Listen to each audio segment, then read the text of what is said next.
ወአለይኩም ሰላም ወራህመቱላሂ ኧረ በትንሹ አድርገኝ፣ በትንሹ አድርጉኝ ያ ጀማ፣ በትንሹ አድርጉኝ በአላህ። እሺ ራሴን ላድርግ።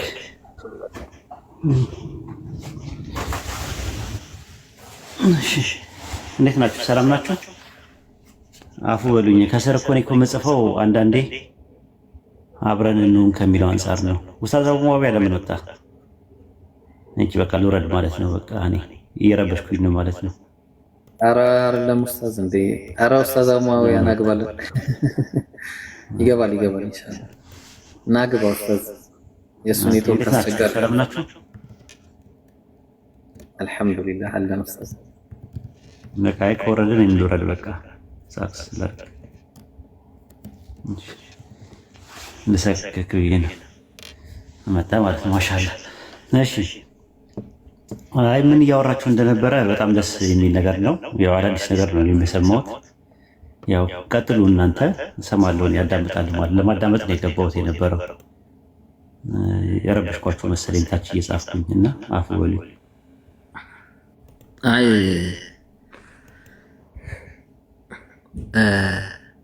አንዳንድ ነገራቶችን እየጠየቀ ነበርና አንዳንዴ ብለን ነበር። እስቲ ኡስታዝ አንተም ቀጥልበትና ቁርአንን እስቲ አሸናፊ መጽሐፍ ነው ብለን ቁርአን ይናገራልና እስቲ ስለ ቁርአን አንዳንድ ነገር በል። አንዳንድ ነገር ብትለን በጣም ደስ ይላል። ምንጊዜም ተአምሩ የማያልቅ መጽሐፍን እስቲ አንድ ነገር በለን ኡስታዝ።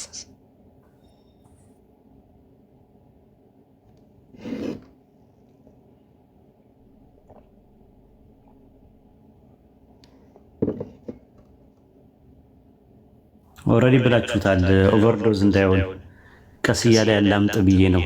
ለምሳሌ አንድ ምግብ ስትበላ በአንድ ያገኘው ብለህ ዝም ብለህ ብታግበሰብሰው፣ ሳታኝከው፣ ሳታላውሰው፣ ሳትፈጨው ብትበላው ውስጥ ገብቶ ለጨጓራ ጥሩ አይደለም እና ምናልባት እሱ ነው የሚያውቀው። ጠግሞ ከሆነ እሰየው ነው፣ ለሌላ ጊዜ መሆን ይችላል። አይ አልጠገብኩም ካለ የተወሰነ ማብላት ይቻላል። የባቢሎን ሐዋርያ ሰላም ብያለሁ። በቅድሚያ እንዴት ነህ? እንዴት ነህ ኡስታዝ? አንተ ልበልህ አንዱ ደስ ባለ ብቻ አንቺ አትበለኝ። ብቻ ነው የማልፈልገው። አንዱ በኢንቦክስ መጥቶ አንቺ እንግሊዝኛ ለመድሻለኝ ምን አልክ አንተ ስለው ኡስታዝ ወላሂ ለአንተን አይደለም ተሳስቼ ነው ተናለኝ ወዲያው እንጂ አንድ ሰው ብቻ ነው በውስጥ መጥቶ አንቺ እንግሊዝኛ ለመድሽ ሲለኝ እንደግጫ ምን አልክ አንተ አልኩት። አይ ኡስታዝ ይቅርታ ምናምን ነገር አለኝና አንቺ ብቻ አትበለኝ እንጂ እንደፈለክ አድርገኝ። በነገራችን ላይ ቲክቶክ ስመጣ ነው አንተ መባል የጀመርኩትና ደስ ነው ያለኝ እና ለምንድን ነው ምናምን ስል አይ የክብር ጉዳይ ነው ምናምን ነገር አለ። እንግዲህ ቲክቶክ ሰው ያከብራል ማለት ነው ብዬ በዛ ይዤዋለሁ። ደስ ያለ እንትን በል አንተ ብትል ቀረቤታ ይኖራል፣ ነፃ ትሆናለህ። አንተ ካልኩትን እንትን ትሆናለህ ማለት ነው። የሆነ አንዳንዴ ድፍረት አይኖርም እኩል ለመነጋገር እና አንተ ብትል ይቀርልሃል ይመስለኛል። እንደፈለግ ሀሳቦችን ለማንሸራሸር ማለት ነው። ልዩነት አላቸው። ይሄ የባቢሎን ሐዋርያ እና ባቢሎን የሚባሉ ልጆች ይለያያሉ አይደል? ባቢሎን ትንሽ ድምፁ ይለያያል። አዎ ኧረ በደንብ እንለያያለን። አንተ ተማሪው ነህ? 365 አባል ነህ? የደመናው አምላክ አሁን ሰሞኑን ሰዎች ቡና እያፈሉለት ነበርና የደመናውን አምላክ ነው የምትከተለው? ተወዛግበናል። የተወዛገበ ወጣቶች አንድ ላይ ተሰብስበን አንደኛው ያው እንደ ነገር ቁርአን ለየት የሚያደርገው ነገሮችን ወንድሞች ነግረዋል። አንዳንድ ነገር ይጨመር ካል ከዝም ብሎ የሚጨመር ነገር አልጠገብኩም የምትለው ነገር ካለ እንትን ነው አይቺን እንዳጀስት ላደርጋት በደንብ ይፈጭና ሰውነት ትሆነኝ ካልክ ወደ ሰውነት እንድትሄድ አድርገን ከዛ በኋላ ሌላ ቀን ደግሞ ሌላ እናደርጋለን ማለት ፖስፖንድ አድርገን ነው። በሌላ ጊዜ ታይም ሴት አፕ አድርገን መነጋገር እንችላለን። ግን ያንተ ነው ውሳኔው። ትንሽ ብናወራ ደስ ይለኛል። ትንሽ ነገሮች ስነግረኝ ደስ እኔም ትንቢት ላይ ነው የሚገርመኝ ነገር በቃ የሚያጅበኝም ትንቢት የሆኑ ነገሮች ላይ ነው የማተኩረው። አብዛኛውን ቁርአን 4 ግሩፖች ተፈጥረዋል በቁርአን የተነሳ አንደኞቹ ግሩፖች ምንድን ያሉት ቁርአን የተበረዘ ነው የሚሉ ሰዎች አሉ። ለምንድነው የተበረዘ ነው የሚሉት? ሚሽነሪዎቹ ናቸው። ሚሽነሪዎች የተበረዘ ነው የሚሉት መጽሐፋቸው ስለተበረዘ ልከክልኝ ነገር ነው። አንተ ያመሃል ብዬ ስልህ አንተም ያመሃል ካልከኝ ጥቆመው ምንድነው? እኔም ያመኛል አንተም ያመሃል ነው መልሱ። ስለዚህ ምንድነው የሚሆነው? ባይብል ስለተበረዘ ቁርአንም ተበረዘዋል ብለው የሚከራከሩ ሚሽነሪዎች አሉ። ከዛ በኋላ ሁለት ሌላ ግሩፕ ደግሞ መጡ፣ እንትኖች ማለት ነው ሊበራል ስኮላሮች፣ ቁርአን የሚያጠኑ ሰዎች መጡና ኖ ቁርአን አልተበረዘም፣ የተበረዘ ነገር የለው፣ በነቢዩ መሐመድ ጊዜ የነበረው ቁርአን አሁንም ካለው ቁርአን ጋር ምንም ልዩነት የለውም የሚል ጥናት አቀረቡ። ታዲያ ምንድነው ቁርአን ለእናንተ ሲባሉ እነሱ ምናሉ? አይ ቁርአን ከአይሁድ እና ከክርስትና ከአፖክራፊካል ከሚባሉ መጽሐፎች የተቀዳ ነው የተኮረጀ ነው ብለዋል። ከዛ አይ ኦሪየንታሊስቶች ደግሞ ነው አሉ። አይ ቁርአን እንትን ከኦሪየንታሊስት ከአይሁዶችና ከክርስቲያን አፖክራፊካል ወይም ደግሞ አፖክሪፋል ከሚባሉ መጽሐፎች የተኮረጀ ከሆነ ስህተቱንም ባይብል ላይ የሆኑ አንዳንድ ስህተቶች አሉ። ኦሪየንታሊስቶች ማለት ሙስተሽሪቅ የሚባሉት በእኛ የመካከለኛው ጥንተ ነገር የሚያጠኑ ስኮላሮች ናቸው። አይ እንደዛ ሊሆን አይችልም፣ ምክንያቱም ሲኮረጅ አብሮ ስህተቱንም ባይብል ላይ ያሉ ሂስቶሪካል እንትኖች ኢረሮችን አብሮ መኮረጅ ነበረበት። እና ታዲያ ቁርአን ለእናንተ ምንድነው ሲባል ምናልባትም ከሴጣን መጥቶ ሊሆን ይችላል አሉ። ከዛ አራተኛ ግሩፕ ሙስሊሞች ቀሩ፣ የሙስሊም ስኮላሮች ቀሩ። ከዛ ሙስሊሞች ነው እንደዛ ከሴጣን ሊመጣ አይችልም ብለው አሉ። ለምን እንዳይመጣም ሲባል ሴጣን የነገን አያውቅ። ሁሉንም ሰው እንትን የሚሉት እንደዛ ነው። የነገን ያውቃል ወይ ማለት ከፈጣሪ ፈጣሪ ከፍጡራኑ የሚለይበት ነገር የነገን ማወቁ ነው። መጻኢ ጊዜውን ማወቁ ነው። ከዛ ውጪ ፍጡር ሊያውቅ አይችልም። በዚህ ሁሉም ይስማማሉ። ክርስትናም ይስማማል፣ ኦሪየንታሊስቶችም ይስማማሉ። የሊበራል ስኮላሮች እስላሚክ ሊበራል ስኮላሮች ወይም ደግሞ ሀራቢ ምሁራኖች በዚህ ነገር ይስማማሉ። ሀራቢ ማለት ለዘብተኛ ማለት ነው። ከዛ ወጋይ ደግሞ የሚባሉት ደግሞ ሙስሊሞች ናቸው። ወጋቢ የሚባሉት ወይም ደግሞ ጽንፈኛ ኮንሰርቫቲቭ ስኮላርስ የሚባሉት በዚህ ይስማማሉ ሁሉ ማለት ነው። እኔ ከባይብል መነሻ ጥቅስ ላድርግና ወደ ቁርአን ልግባ። ትንቢተ ኢሳይያስ ምዕራፍ 44 ቁጥር 7 ላይ የሚመጣውን ነገር ሳይደርስ ይንገሯችሁ ይላል። እናንተ ከምታመልኩት አማልክት መካከል የሚመጣውን ነገር ገና ሳይደርስ ይንገሯችሁ። ይሄ ፈጣሪ የተወራረደበት ነገር ነው። የሚመጣውን ነገር ሳይደርስ ይንገሯችሁ ማለት አንዱ አምላክ ከሚልከው ነብይ ውጪ የሚመጣውን ነገር ሳይደርስ መናገር የሚችል እንደሌለ ነው የሚያሳየው። አንዱ አምላክ ነብይ ልኮ በዛ በላከው ነብይ ከሚያሳውቀውና የወደፊቱን ነገር ከሚናገረው ውጪ ከምታመልኳቸው አማልክት መካከል የሚመጣው መናገር ማንም የሚችል ብሎ እንትን ብሏል። አሁን የሚነሳው ጥያቄ የቁርአን ላይ ያለው አምላክ አንድ አምላክ ብለን የምናምነው ነቢያትን ልኮ የነበረው አንድ አምላክ በቁርአን ውስጥ ነብይ አስነስቷል። ነብይ የሚለው ቃል ነባአ የሩቅ ነገር አወራ ከሚሰረው ቃል የመጣ ነው። የሩቅ ወሬ አውሪ ማለት ነው። ባለራዕይ ማለት ነው። ነባይ ማለት ነው በአማርኛ። በነገራችን ላይ ነብይ የሚለው የአረብኛ ቃል ነው። የግዕዙ ቃል ነባይ ነው የሚባለው ወይም ደግሞ በአማርኛ ነባቢ ይባላል። ያዙት። ብዙዎች አሁን ነብይ የሚለው ቃል የአማርኛም የግዕዝም አድርጎ ነው የሚወስዱት። ከአረብኛ ነው የመጣው ነብይ የሚለው ቃል። በአማርኛ ነብይ ምንድን ነው ከተባላችሁ ነባቢ ብላችሁ ጻፉት። በግዕዝ ደግሞ ነባይ ይባላል። ነባይ ማለት የግዕዝ ቃል ነው። በአማርኛ ነባቢ ማለት ነው። የሩቅ ነገርን ወሬ የሚያወራ ማለት ነው። የሚመጣለት ደግሞ ምንድነው? ነበ ነው። ነበ ሲመጣለት ነብይ ይሆናል ማለት ነው። ይህንን ነው ቁርአኑ የሚናገረው ማለት ነው። አላህ በሱረቱ ሹራ ምዕራፍ 42 ቁጥር 51 ላይ ለሰው አላህ በራእይ ወይ ከግርደ ወዲያ ወይ መልእክተኛ መላክን የሚልክና በፈቃዱ የሚሻውን የሚያወርድለት ቢሆን እንጂ ከመልእክተኛ በገሃድ ሊያናግረው ማንም ተገቢ አይደለም ነው የሚለው። አንድ ነቢይ አላህ ሲያናግረው በሶስት አይነት መንገድ ያናግራል። ከሶስቱ አንዱ ነው። አንደኛ በራእይ ነው ወይ ከግርዶሽ በስተኋላ ነው ወይ ደግሞ መልእክተኛ መላክ ተልኮለት። በራእይ ኢብራሂምን ታስታውሳለህ። ከግርዶሽ በስተኋላ ደግሞ ሙሳ አለይሂ ሰላምን ታስታውሳለህ። መልእክተኛ መላክ በመላክ ደግሞ ረሱል ሰለላሁ ዐለይሂ ወሰለም ቁርአንን ታስታውሳለህ። ይሄ ሶስት አይነት መንገዶች ናቸው የሚመጣበት ማለት ነው። ወህይን የሚያመጣበት ማለት ነው። አሁን ምንድነው ጉዳዩ ምንድነው ብለን ስንል በሱረቱል ሁጁራት ምዕራፍ 49 ቁጥር 18 ላይ አላህ የሰማይና የምድርን ሩቅ ሚስጥር ያውቃል ነው የሚል። ያውቃል ሩቅ የሆኑ ሚስጥሮችን ያውቃል ነው የሚለው። በሱረቱ ጂን ምዕራፍ 72 ቁጥር 26 ላይም እንደዛ ነው የሚለው። እርሱ የሩቅ ሚስጥርን አዋቂ ነው፣ በሚስጥርም አንድንም አያሳውቅም፣ ከመልእክተኛው ሊወደደው ቢሆን እንጂ ለሌላ ምን አይልም አይገልጽም ይላል። ምንድናቸው አይገልጽም የተባለ የሩቅ ሚስጥር የሚባለው ገይብ ይባላል በኢስላም። ገይብ ማለት የሩቅ ነገር ሚስጥሮች ማለት ነው። ኢልሙል ገይብ ይባላል። በሶስት ነው የሚከፈሉት፣ ገይቡል ማዲ፣ ገይቡል ሙዳሪ፣ ገይቡል ሙስተቅበል ተብሎ ለሶስት ይከፈላል። ምን ማለት ነው? ገይቡል ማዲ ማለት ኃላፊ ፓስት ማለት ነው። ገይቡል ሙዳሪ ማለት ደግሞ አሁናዊ ማለት ነው፣ ፕሬዘንት ማለት ነው። ገይቡል ሙስተቅበል ማለት ደግሞ የወደፊቱ ማለት ነው።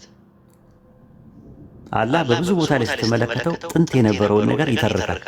ለምሳሌ ሱረቱ ዩሱፍ ምዕራፍ 12 ቁጥር 102 ላይ ስትመለከተው ይህ ወደ አንተ የምናወርድ ሲሆን ከሩቅ ወሬዎች ነው፣ አንተ እነርሱ በእርሱ ላይ የሚመክረው ነው፣ ነገራቸውን በቆረጡ ጊዜ እነርሱ ዘንድ አልነበርክም ይላል።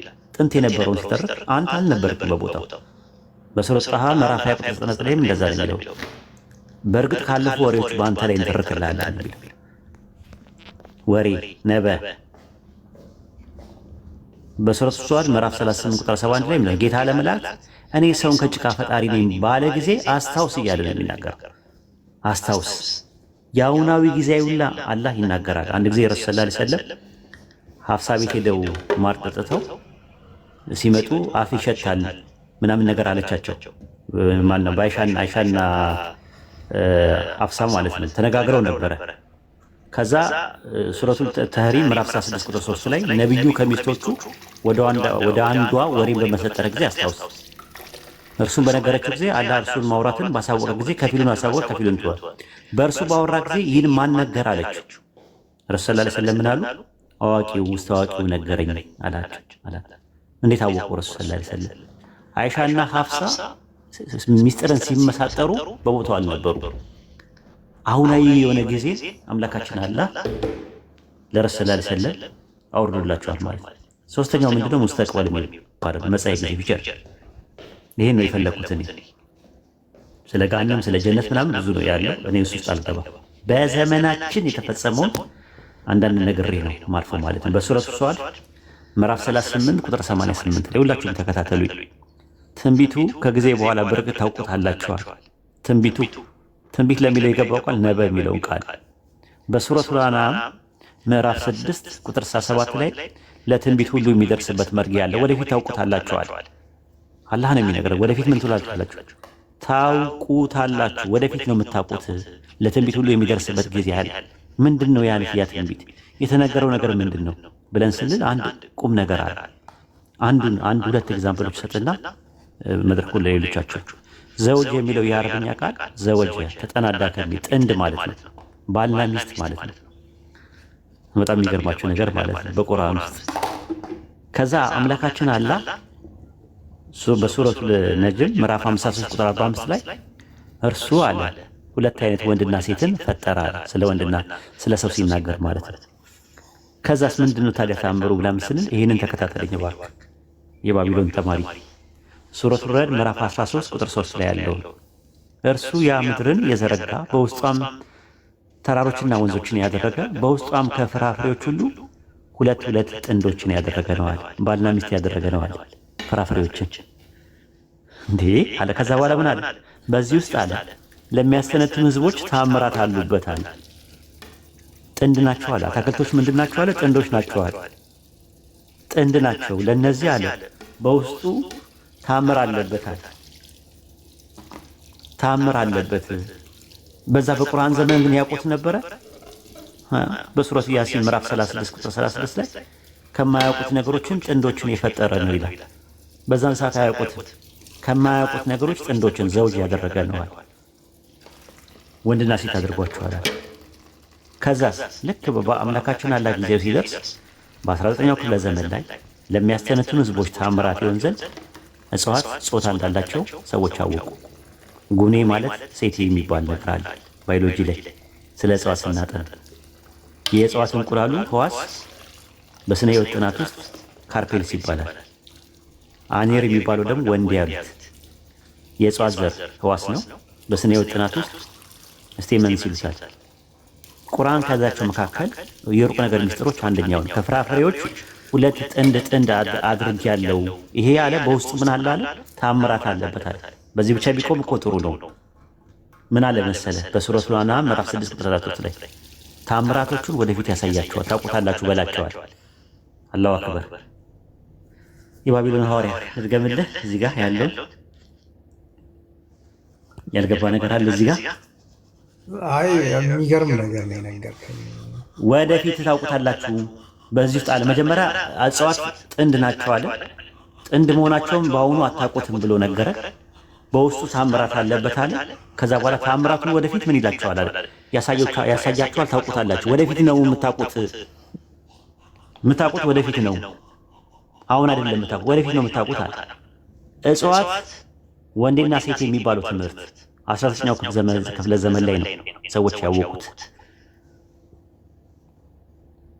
በጣም የገረመኝ ፓርትን ማለት ነው። በጣም የገረመኝ ብዙ ናቸው እንደዚህ አይነት ነገሮች ያሉት። አንደኛው ነው ያሳየው እንድታስተነትንብን ነው። ቀርተው ከሆነ አላውቅም። በደንብ ጊዜ ሰጥተህ ተፈኩር ተደቡር አድርገህ እንድታየው ፈልጋለሁ። ወደ ሁለተኛው ሊድ ሪከርድ ያለው ነው። ኦኬ ሁለተኛው ደግሞ ምንድነው ቁም ነገር ዘራህ ማለት በአረብኛ ደቂቅ ማለት ነው፣ ንዑስ ማለት ነው፣ ኢምንት ማለት ነው፣ ብናኝ። በቁርአን ዘመን አተም ይባላል ብናኝ የሚባለው ማለት ነው። ለምሳሌ ብዙ ቦታ ላይ አለ የብናኝ ክብደት ያክል መልካም የሰራ ሰው ያገኘዋል፣ የብናኝ ክብደት ያከረሰ ክፉ የሰራ ሰው ያገኘዋል እያለ ብዙ ቦታ ላይ ይናገራል። ብናኝ ለሚለው የገባው ቃል ዘራ ነው የሚሆነው። አረቦች ከጥቃቅን ፍጥረታት አነስተኛ የሚሉት ጉንዳን፣ ነገር ግን ጉንዳን በቁርአን ነምን ነው የሚባለው እንጂ ዘራ አይባልም። ነገር ግን አላህ ምን አለ? በጣም የሚገርም ፓርት ነው። በሱረቱ ሰብ ምዕራፍ 34 ቁጥር 3 ላይ ነው እነዚያ የካዱት ሰዓቲቱ አትመጣ ምን አሉ በላቸው አይደለም ሩቁን ሁሉ አዋቂ በሆኑ ጌታዬ እምላለሁ በእርግጥ ትመጣባቸዋለሁ። የብናኝ ክብደት ያክል እንኳን በሰማይና በምድር ውስጥ ከእርሱ አይርቅም፣ ከእርሱ ያነሰም ቢሆን የበለጠም የለም፣ በግልጹ መጽሐፍት ውስጥ የተመዘገበ ቢሆን እንጂ አለ። ከአተም ያነሰ ፍጥረት ቢሆን ባላ እውቀት ውስጥ ትታወቃለች ብሎ ነገረ። ከአተም ያነሰ ፍጥረት ቁርአን በነበረበት ሰዓት አተም ማለት ራሱ ኢንዲቪዚብል ማለት ነው። ገብታችሁ ጎግል አድርጉ። አተም ማለት ኢንዲቪዚብል የማይከፈል ማለት ነው። የላቲን ቃል ነው፣ የማይከፈል ማለት ነው። የመጨረሻው ፍጥረት ሄዶ መጀመሪያ እዚህ አካባቢ ላይ ያለው ሰው ነው። ከሰው በታች እንስሳ አለ፣ ከእንስሳ በታች እጽዋት አሉ፣ ከእጽዋት በታች ምን አለ? ሚነራል አለ። ሚነራል ውስጥ ምን አለ? ሞለኪውል አለ። ከዛ አተም፣ ከዛ በኋላ አተም ጋር ነው የቆመው። ምን አለ አለ? ከአተም በታች ያሉ ፍጥረቶች እርሱ ያውቃቸዋል አለ። በግልጹ መጽሐፍ ውስጥ በተጠበቀው ሰሌዳ ውስጥ ከብናኝ ያነሰ የሆነ የተለቀም ፍጥረት የተመዘገበ መሆኑ ፍንትዋል ብሏል። ይህ የሚለው አመላካች ዘራ የሚባለው ነው። አሁን ምንድነው ምን አለ? በሰማይና በምድር ውስጥ ያለ ነገር ብሎ ነው ያስቀመጠው። ሳይንስ በሰማይና በምድር ውስጥ ያሉ ነገሮች ኤሌክትሮን፣ ፕሮቶንና ኒውትሮን የሚባለው በዚህ ዘመን አገኘ። ከአተም ያነሰ ነገር ነው ተብሎ ስለማይታመን አተም ማለት ራሱ አቶሞስ ከሚለው ከግሪክ ቃል የመጣው ያው የላቲን ቃል ነው። የግሪኩ ቃል የመጣ ሲሆን ትርጉሙ የማይከፋፈል ማለት ኢንዲቪዚብል ማለት ነው። አተም ሁሉ ቁስ የተገነባበት መሰረታዊ ንዑስ ነው። 19ኛው ክፍለ ዘመን ላይ ሲደርስ ግን ከአተም በታች ያለው ፍጥረት አለ ተብሎ አይታመንም ነበር። እስከ 19ኛው ክፍለ የፊዚክስ ምሁር የነበሩት ጆን ዳልተን አተም በውስጡ ፍጥረት አለ ብለው አያምኑም ነበር። ነገር ግን በ1897 ላይ ጆን ቶምሶን የሚባል ሰው ምንድነው ያለው? ከአተም በታች የሆኑ የቁስ መጠን ክፍፍሎች ፓርቲክሎች አሉ አሉ። እነማን ናቸው? በዋናነት ያሉት ኤሌክትሮን፣ ፕሮቶን፣ ኒውትሮን ናቸው። ብዛታቸው ልነግር አልችልም። ኤሌክትሮን፣ ፕሮቶን፣ ኒውትሮን፣ ፈርሚዮን፣ ሌፕቶን፣ ቦሶን፣ ፎቶን፣ ዲላቶን፣ ኦክሲዮን እየተባሉ በጣም ብዙ ናቸው። ግን በሁሉም ላይ ያሉት ኤሌክትሮን፣ ፕሮቶን፣ ኒውትሮን ናቸው። በሁሉም ቁስ ላይ ያሉት ማለት ነው። አምላካችን አላህ በቁርአን ከአተም በታች ያሉ ፍጥረታትን በእውቀት መዝገቡ ላይ ተጽፎ እንዳለ ብቻ አይደለም የነገረ።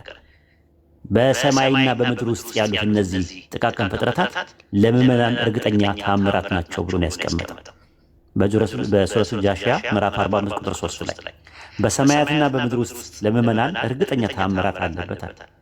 በሰማይና በምድር ውስጥ ያሉት ኤሌክትሮን፣ ፕሮቶን፣ ኒውትሮን እርግጠኛ ተአምራት ከሆነ ቁርአን በወረደበት ዘመን አይታወቁም፣ ኢንዲቪዚብል ነው፣ አይከፋፈሉም ተብሎ ነው እንትን ያለው። አላህ ግን ምን አለ? ተአምራቱን ወደፊት ያሳያቸዋል፣ ታውቁታላችኋል። ስንት ቆጠርክልኝ? 2 ነው አይደል ቆጠርከው? እስካሁን 2 ነው የቆጠርነው። ለሶስተኛው ካለ እንትንና እንጨርስ። በሱረቱ ፉሲላት ምዕራፍ 41 ቁጥር 53 ላይ እርሱ ቁርአን እውነት መሆኑን ለእነርሱ እስከሚገለጽላቸው ድረስ አለ በአጽናፎች ውስጥ ያሉና በራሳቸው ውስጥ ያሉ ተአምራታችን በእርግጥ እናሳያቸዋለን አለ። ቁርአን እውነት መሆኑን እስኪገለጽ ድረስ ምንድነው ያደረጉት? ቁርአንን ቁረይሾች አረቦች ምንድነው ያደረጉት?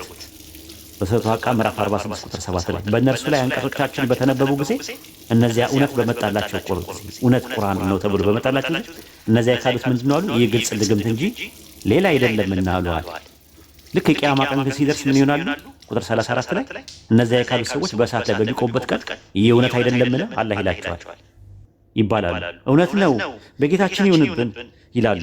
አላህን ትክዱ በነበራችሁ ምክንያት እሳት ቀመሱ ይላቸዋል።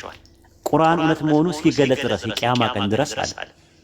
ቁርአን እውነት መሆኑ እስኪገለጽላቸው ድረስ ያኔ የቂያማ ቀን ሁሉም ሰው እውነት ነበረ ብሎ እስከሚል ድረስ አለ በአጽናፎች ውስጥ ያለውንና በራሳቸው ውስጥ ያለውን ተአምራቶችን በእርግጥ እናሳያቸዋለን አለ። ትንቢት ነው።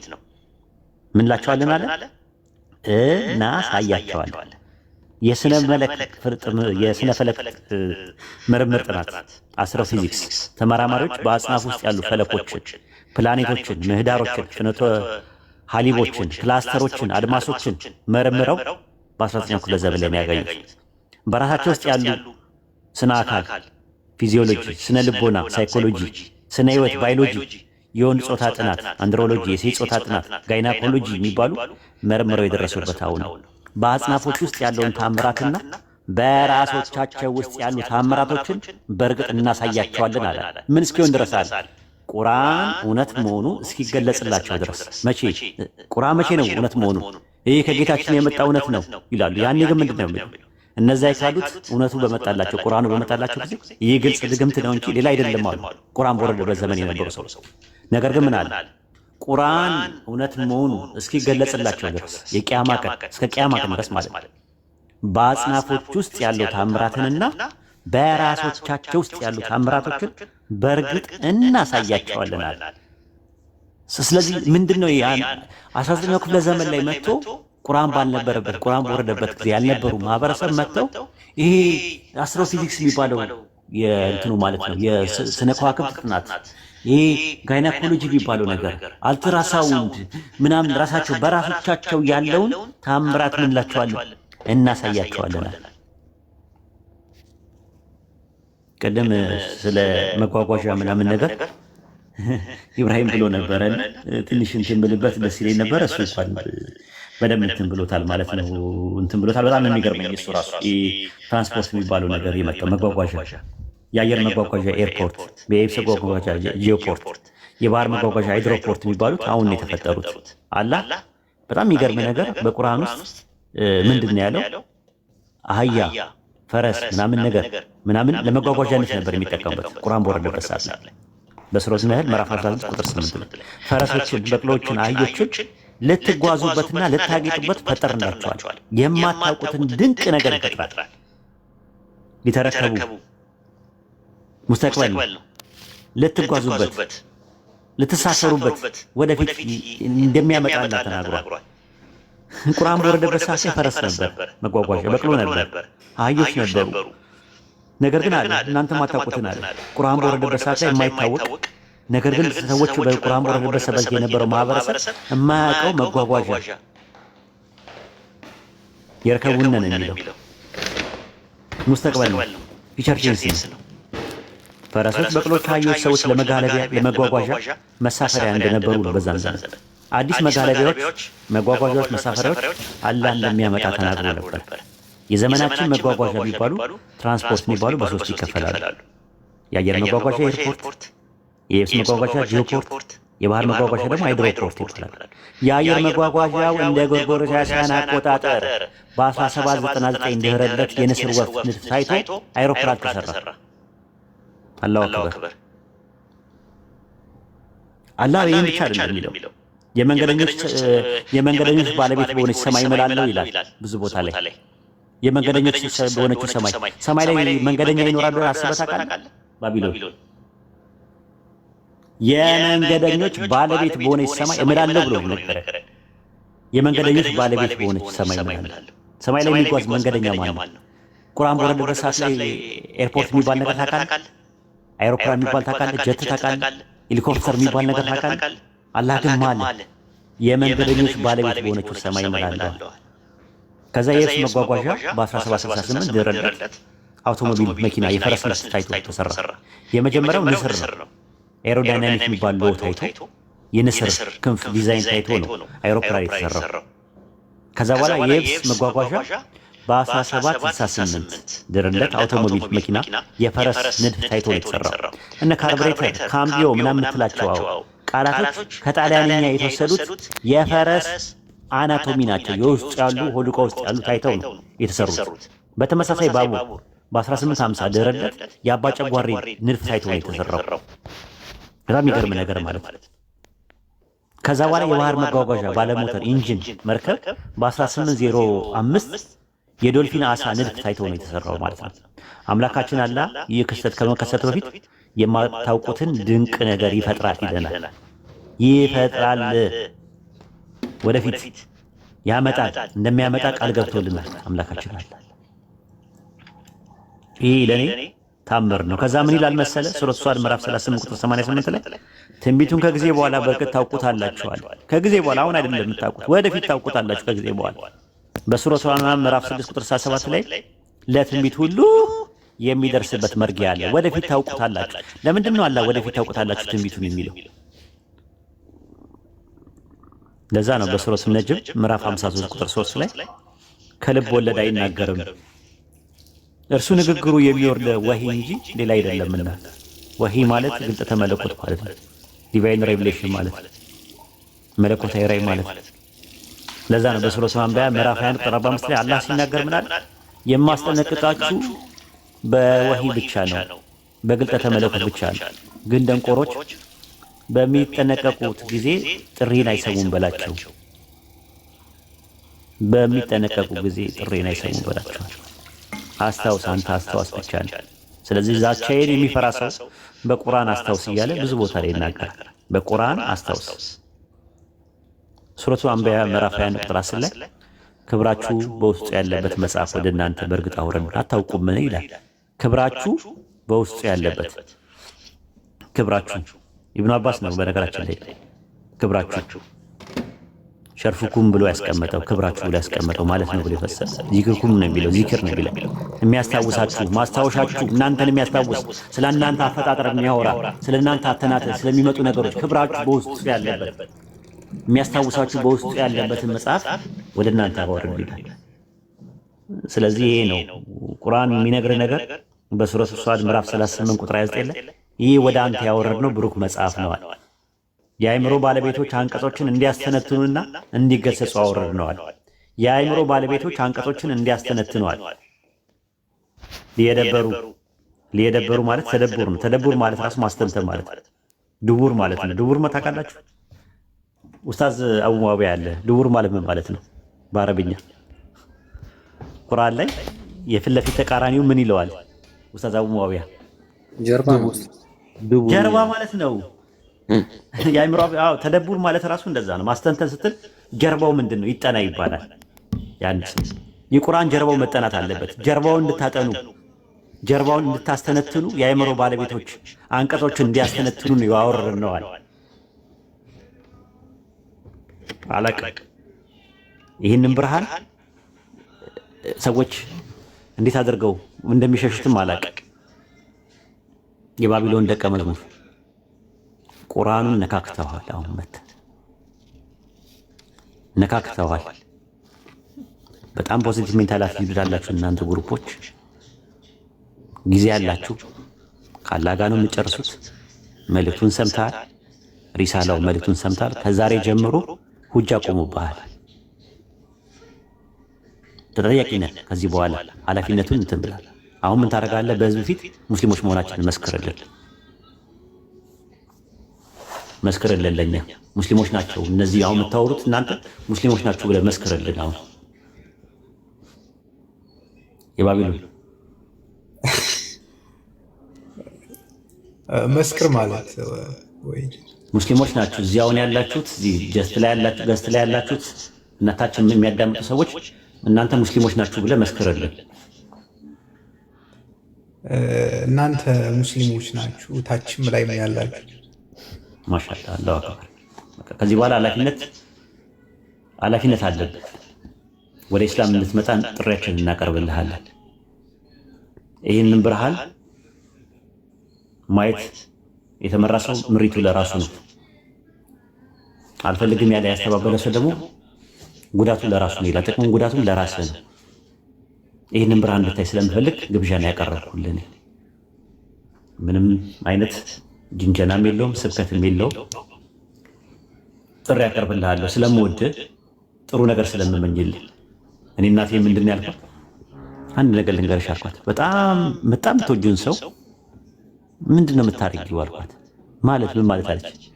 በጣም የምትወጂውን ሰው የምትወጂውን ነገር ነው አይደል የምትሰጪው አልኳት። በጣም የምትወጂውን ሰው በቃ ሃይስት የምትወጂውን ነገር ካለ ለዛ ለምትወጂው ሰው የምትወጂውን ነገር መስጠት ትፈልጊያለሽ። እውነት ነው አልኳት። እኔ በጣም እንደምወድሽ ታውቂያለሽ እንዴ? ምን ይጠየቃል? በጣም ስለምወድሽ የምወደውን ነገር ልስጥሽ አልኳት። ምንድን ነው አለች። ደነገጠች። ስለ እስልምና ላውራሽ ብዬ አወራኋት። በጣም የምወደው ነገር እሱን ነው፣ እሱን ልስጥሽ። ሂዳያን እመኝልሃለሁ። አላህ ሂዳያ ይስጥህ። የምወደው ነገር ሰጥቼሃለሁ ኢንሻአላህ። ከዚህ በላይ ምንም ምልህ ነገር የለም። ያው ሌሎቹ ያወሩ፣ እኔ ጨርሻለሁ ኢንሻአላህ። ኡስታዝ ጀዛከላ ኸይር። አላህ ጀዛን ይክፈል፣ አላህ ይቀበል ስራህን። የባቢላን ያውራና ማውራት የሚፈልገው ነገር ካለ እኔ ያው ሁለት ነገሮች ያግዙታል ብዬ የማስበውን ነገር ሁለት ነገሮች አካፍላለሁ ከኔ ከልምዴ ኢንሻአላህ። የባቢላን ማለት የምፈልገው ነገር ካለበት ያጀማ ቂንድል ዳዋ የሚለው አካውንት አዲስ ልጆች ናቸው እና አበረታታቸው። ቪዲዮ ለቋል። ሁላችሁም ገብታችሁ ይላችሁ እሺ፣ ቫይራል እንዲወጣ እንደዚህ እንተጋገስ። ይህንንም እየሰማን ቪዲዮን እየገባን ማድረግ ያለብንን ነገር እናርግ፣ እናግዛችሁ እሺ። የባቢላን ቀጥል ሀቢቢ።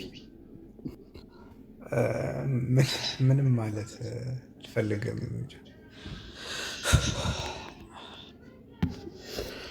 እሺ በመጀመሪያ ላይ አላህ ቀጥተኛውን መንገድ ይምራክ። እኛም እንግዲህ ታድለን እድለኛ ሆነን ነው ከምን ውስጥ ወጥተን ወደ ምን እንደገባን እኛንን የምናውቀው። በምን አይነት ሁኔታ ነገሮችን አልፈን እዚህ እንደደረስንም እኛንን የምናውቀው። በጣም አስቸጋሪ ነበረ። ሁለት ነጥቦችን እንድታስብ ፈለኩኝ። አንደኛ ነገር ራሱ እስልምና ነው በጣም የሚገርም ሃይማኖት ነው። በጣም የሚወደድ ደስ የሚል እንዴት እንደዚህ አይነት ሃይማኖት ምናምን ብለህ ትገረምበታለህ። ስነ ስርዓቱ ላይክ ሙስሊም የሚባለው ማህበረሰብ ራሱ ለአላህ ለአምላኩ ያለው ውዴታ ላይክ አላህን ለመታዘዝ ያለው ቁርጠኝነት፣ አላህን የሚታዘዝበት መንገድ እያንዳንዱ ነገር አላህን ያማከለ ነገር ነው። በቃ ማንም የለም፣ ነብዩ መሐመድ የለም፣ ምን የለ፣ በቃ አላህን ማምለክ ነው። አላህን ያማከለ ነገር ያለው በቃ ዋናው ፒላር እሱ ላይ የተገነባ ነውና ዲኑን ስታየው መጽሐፍቶች አሉ፣ ብዙ ነገር አለ። አጠቃላይ ዲኑን ይሆንና ያስገርማል እንደ ዲን ማለት ነውና ይሄንን ደግሞ ከአላህ ተቀብለው የሰጡን ነብዩ መሐመድ ናቸውና እሳቸው እንደሚባለው ነብይ ባይሆኑ ታዲያ ይሄን ሁላ ነገር ከየት አምጥተው ሰጡ? ስማርት ሆነው ነው? እኔ እንጃ። የፈለገ ሰው ስማርት ቢሆን እኔ እንጃ እንደዚህ ነገር ይፈጥራል የሚለውን ነገር ለአንተ ነው ተውኩል። ከየት አመጡት? ምን ሲሰሩ እንትን አሉት? ይከብዳል በጣም ማለት ነው። አንድ ሰው በእድሜው 100 ዓመት ቢሰጠው እንደዚህ ነገር መፍጠር ይችላል ወይ? ከዛሬ 1000 ምናምን ዓመት በፊት ላይክ የተመሰረተ የተዘረጋ ሲስተም እስቲ ነው ላይክ እልም ዝልም ሳይል በቃ ቀጥ ብሎ እስካሁን ድረስ አለና ላይክ ምን አይነት ሰው ቢሆኑ ነው ማለት ሰው ብቻ ናቸው እኚህ ሰውዬ? ሰው ብቻ ናቸው? ሰው ብቻ ሆኖ እንደዚህ ማድረግ ይቻላል? ይህንን ነገር ለአንተ ትችላለህ፣ መልሱን ታገኘዋለህና እኔ አንደኛ እንደሰልም ነገሩ እንዲሳለጥልኝ ካገዙ ደግሞ ብዙ ምክንያቶች ውስጥ አንዱ ኡስታዝ ወሂድን ያቸው። ኡስታዝ ወሂድ እኔ እንጃ እውቀታቸው ይገርመኛል። ብዙ ሁሉም ሰው የየራሱ እውቀት አለው፣ ግን እኔ ኡስታዝ ወሂድን ሳገኛቸው ያላቸውን እውቀት እኔ እንጃ በጣም ነው የሚገርመኝ፣ በጣም ማለት ነው። እና እንደው ከእሳቸው ታዲያ የሚያልፍ ነገር አለ? የኔን እውቀት አስበው ሚጥጥ እውቀት ናት አለልኝ እና የእሳቸውን እውቀት ደግሞ ስታስቡ የማያውቁት ነገር የለም እና ይህንን የሚያክል እውቀት ኖሯቸው እንዴት እስልምናን መረጡ? ተሸውደው ነው ወይስ ሳያውቁ ቀርተው ነው ወይስ እንዴት ነው? ሳይድ እያያዙ ነው ብለህ ስትጠይቅ ኡስታዝ ወሂድን እንደምናውቃቸው እያንዳንዱ ነገር በምክንያት ነው የሚራመዱት። እያንዳንዱ ነገር ላይ እውቀት አላቸውና ምናልባት ወደኋላ መለስ ብለህ ክርስቲያን በነበሩ ጊዜ ልክ እንደዚህ አይነት ክርስትናው ላይ ንጽጽር ያደርጉ ነበር። ምን አይነት እውቀት እንዳላቸው መገንዘብ ይቻላል። እዛ መሄድ አያስፈልግም። አሁን ላይ ያለውን ነገር እንትን ትላለና እስቲ እኔ ተሸውጄ ሊሆን ይችላል ሜቢ ማለት ነው። እሳቸው ግን እንዴት ይሸወዳሉ? ይሄ አንዱ ብርታት የሆነ ነገር ነው። በዚህን ያህል ደረጃ እውቀት ያለው ሰው እንደዚህን ያህል በጣም ሰፋ ያለ የሚያውቅ ሰው እንዴት ይሸወዳል ብዬ ያላስብ ገባና ይሄ ነገር ነው። በቃ እስልምና እውነት ነው። እስልምና እውነት ነው። ወላሂ ነው የምልህ። በቃ ሌላው ግን ውሸት። እኛ አላህን ስናመልክ በቃ አላህ የአምላክነትን መስፈርት በቃ እኛ ለጭንቅላታችን ልንቀበል የምንችለውን መስፈርት አሟልቶልን ነው ሰጥቶን። ከአላህ በቀር በሐቅና በእውነት የሚመለክ ሌላ አምላክ ማንም ነው። እሱን ደግሞ አላህ እንድናመልከው እሱን እንድንገዛበት የፈቀደልን መንገድ ደግሞ ኢስላም። ይህ ኢስላም የተባለውን ደግሞ እምነት በነብዩ መሐመድ በኩል ነው ለዚህ ኡማ የደረሰው ማለት ነው። ገባ? ከድሮም በፊት እስልምና ነበር፣ አላህን የሚገዙ ሰዎች አሉ። ግን ይሄ ጄኔሬሽን በነብዩ መሐመድ በኩል ነው ይሄ ግልጠተ መለኮት የተሰጠ ሰው። ይሄ ነገር ግልጠተ መለኮት ካልሆነ እኔ እንጃ ሰው ፈጥሮት ነው ብሎ ማሰብ እኔ እንጃ ከሞኝነትም በላይ ነው። ወላሂ ዝም ብሎ እያዩ እንዳላዩ አይደለም ምናምን ማለት ነው።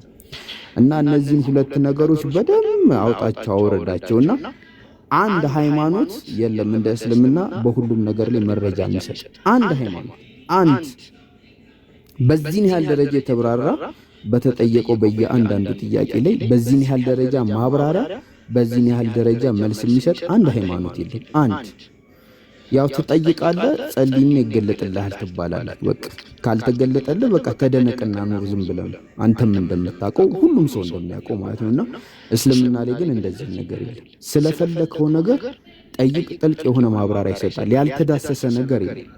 ይሄ ሰፊ የሆነ ዲን ሰው ፈጠረው ብሎ ማሰብ እኔ በጣም ሞኝነት ነውና እኔ ደግሞ ልክ ኡስታዝ እንዳሉት እኔ በጣም ነው የምወደው ወላሂ ላይ ከአመዛዛኝነት አንድ አይነት የሆነ ኮመን የሆነ ነገር አለ። እሱ ምንድነው? ክርስትናን ጥለን ወጥተናል።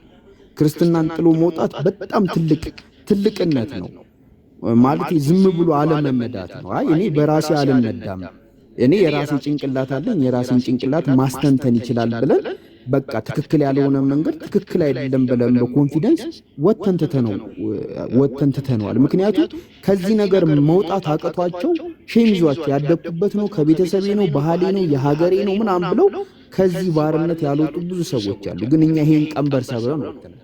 ይሄ ትልቁ አቅማችን ነውና ከዚህ ነገር አንፃር እስልምና አንተ ይገባል፣ ይመጥናል ላይክ ዋይናት ለምንድን ነው ሙስሊም የማትሆነው ከሚለው አንፃር እስልምና በደም ነው ዲዘርቭ የሚያደርግ በቃ አንተ ካለክ ነገር አንፃር ማለት ነውና ይሄንን ነው ዱዓ አደርግልሃለሁ። አላህ ሂዳውን ይስጥክ።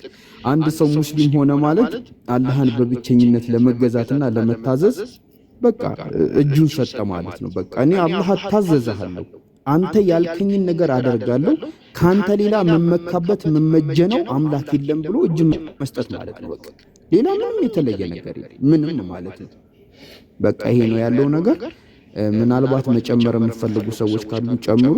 ባቢላን አሁንም በድጋሚ ማውራት የምትፈልገው ነገር ካለ ለአንተ እድል ልስጥ፣ ከዛ ሌሎች እንቀጥላለን ኢንሻአላህ። የለኝም ትንሽ ብታወራኝ ደስ ይለኝ ነበር። አልችልም ትንሽ እንትን ብያለሁ። እሺ ሀቢቢ ማውራት የምፈልጉ ሰዎች አሉ?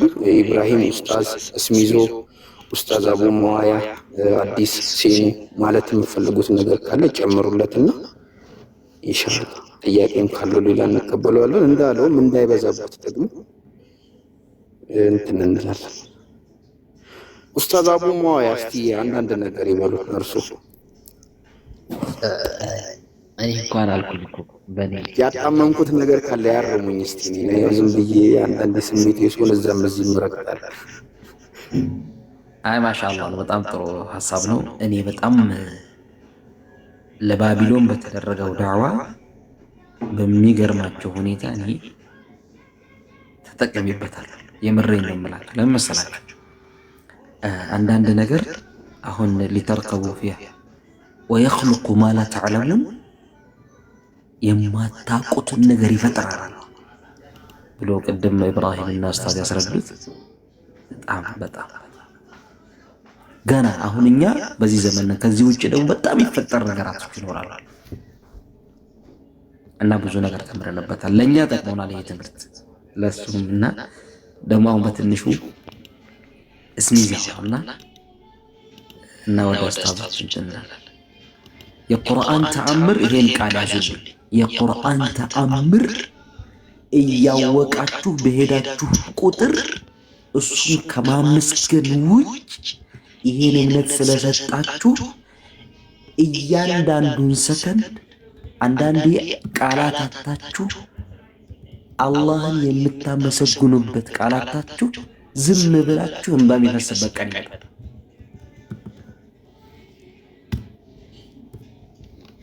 አንዳንድ ሙስሊም ሲሆን ሰው ይሄ ሰው ሙስሊም እኮ ይሄ ሰው እንዲህ ነው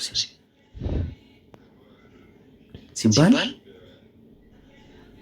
ኖርማሊ ሙስሊም ነው የሚባለው። ቁርአንን በዚህ ደረጃ እየተረዳችሁ ስትመጡ ይሄን እምነት የሰጣችሁ አምላክ ምን ያህል የሚወዳችሁ።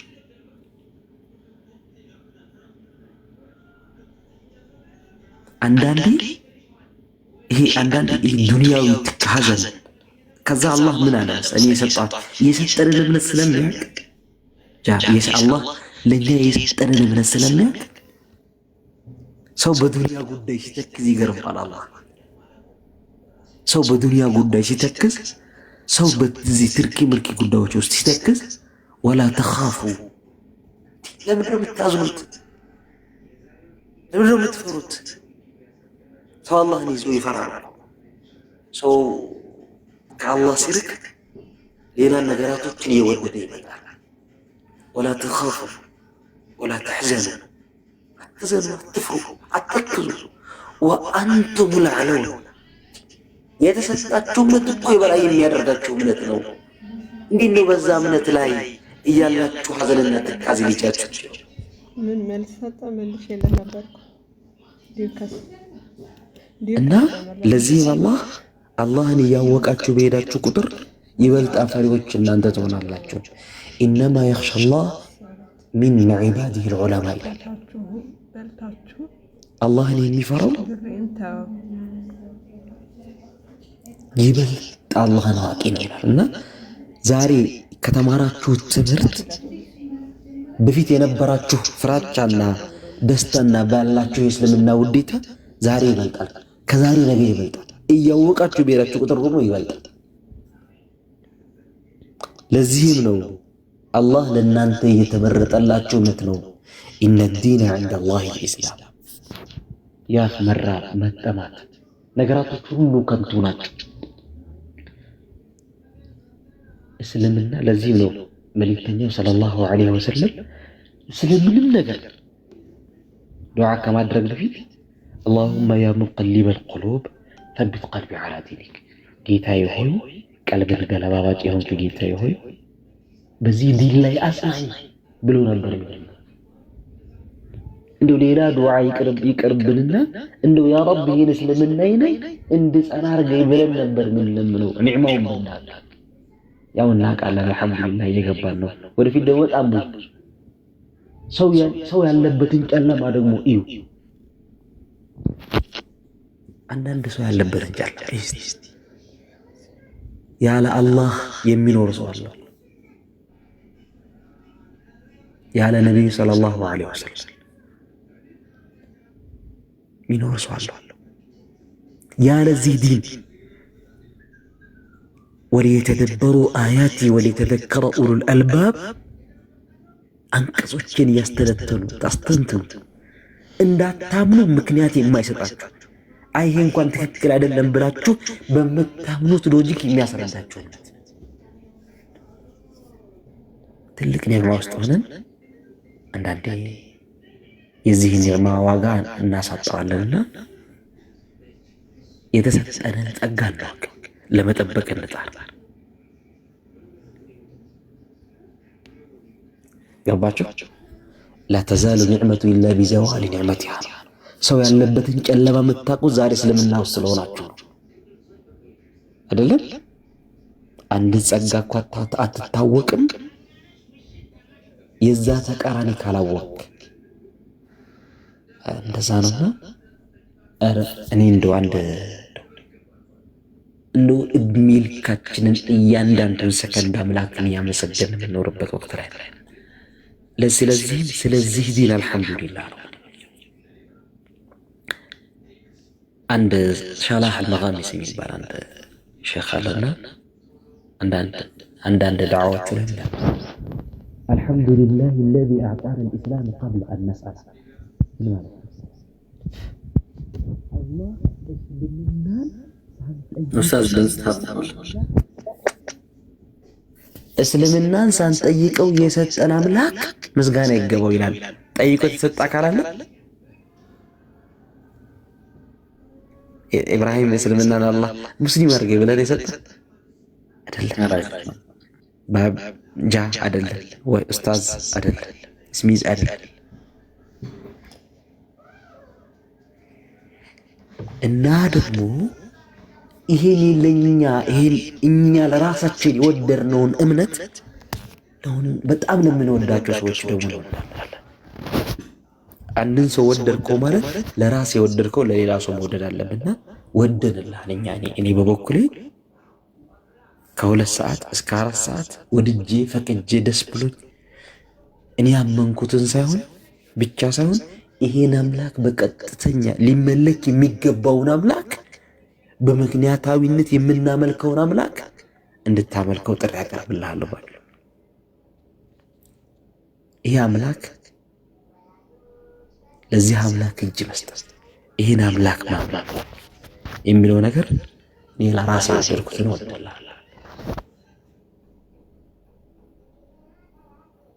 ይሄን በመውደዴ የሚከፈለኝ ነገር የለም፣ የሚሰጠኝ ሳንቲም የለም። ይሄን ዳዕዋ በማድረጌ የሚሰጠን ደሞዝ የለም፣ የምናገኘው ነገር የለም። ከምንም በላይ ግን የምንወድለትና የምንሳሳለትን እስልምና እንመኝልሃለን። ምክንያቱም በጣም ጥሩ የሆኑ ሰዎችን ወለዚነ ጃሃዱ ፊና እነዚያ የታገሉ የሆኑ ሰዎችን ለነህዲየነሁም ሱቡለና ለትግላቸው የመጨረሻ ውጤት በራቻን እናደርግላቸዋለን። እየታገልክ ከሆነ አላህ ቀጥተኛው መንገድ እንዲመራ ዱዓ አድርግ። አላህ ስለምንና እንዲወፍቅ ዱዓ አድርግ። የኔ መጨረሻ እስሚ ጃውራ ቢዬ ያወራሁ ይቅርታ እስሚዞ አላሁ አለ አፉ በለኝ እና ቴንኪዩ ባቢሎን እናመሰግናለን ስላለ ኡስታዝ እስሚስ ቀጥታ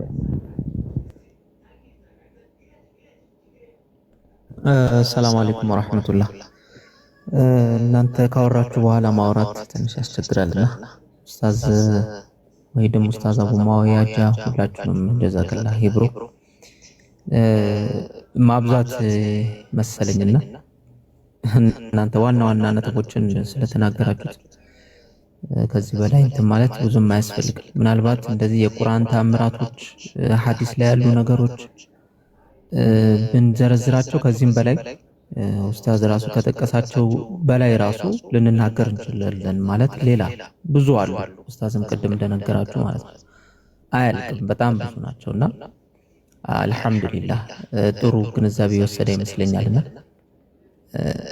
ምናልባት ከቁርአን ጋር በተያያዘም ስላወራችሁ ትንሽ ደግሞ ስለ ነቢያችን መሐመድ ሰለላሁ ዐለይሂ ወሰለም የእሳቸው ኑሮ ምን ይመስል ነበረ፣ ከጀርባው ያለው ነገር ምንድን ነበረ የሚለውን ራሱ መረዳት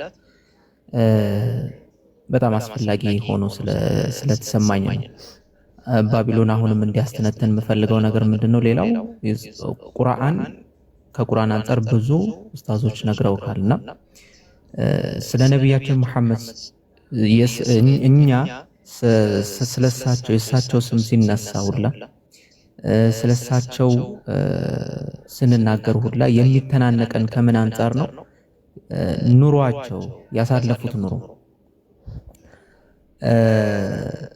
በምን አይነት ሁኔታ ውስጥ በምን አይነት ስትራግል ውስጥ አልፈው ይህንን ዲን ለኛ እንደሰጡን ማለት ነው። ይህንን አሁን እኛ የምንነጋገርበት በየቤታችን በየፍራሻችን ቁጭ ብለን ተዝናንተን ደስ ብሎ የምንነጋገርበትን ይህንን ተአምር የሆነውን ዲን ነቢያችን መሐመድ ሰለላሁ ዐለይሂ ወሰለም እና በጊዜው የነበሩ ባልደረቦቻቸው በምን ያህል ስትራግል ውስጥ እንዳሳለፉት የተወሰነ ያክል ማለት ነው።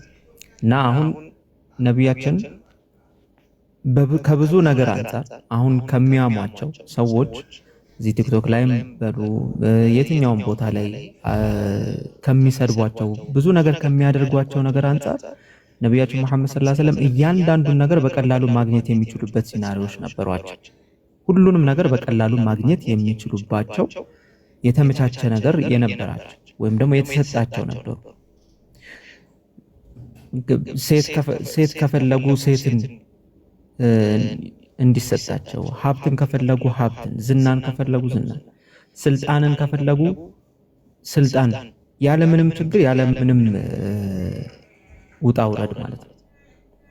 ይሄ ሁሉ ነገር ማግኘት የቻለ አንድ ሰው ለምን ብሎ ነው አንዱን አምላክ ብቻ አምልኩ ብሎ ያ ሁሉ ስቃይና መከራ የሚደርስበት?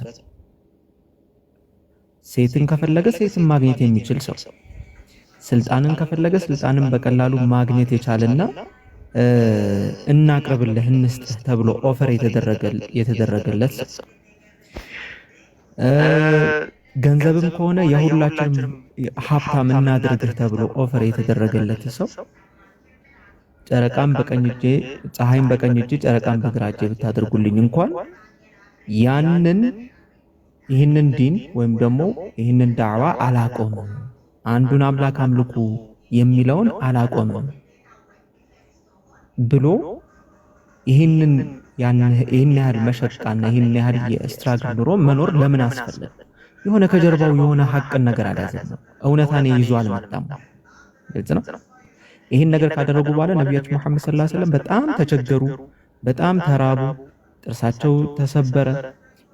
አይሻ በሐዲሳ ስትናገር ማለት ነው 2 ወር ሙሉ ማለት ነው እሳት ሳይነድ ይውል ነበር። 2 ወር ምንድን ነበር የምትበሉ ሲባሉ 2 ጥቋቁር አንድ ውሃና ቴምርና ውሃ ብቻ ነበር የምንበላው። በእንደዚህ አይነት ችግር ውስጥ ነበር ያለፉት ማለት ነው።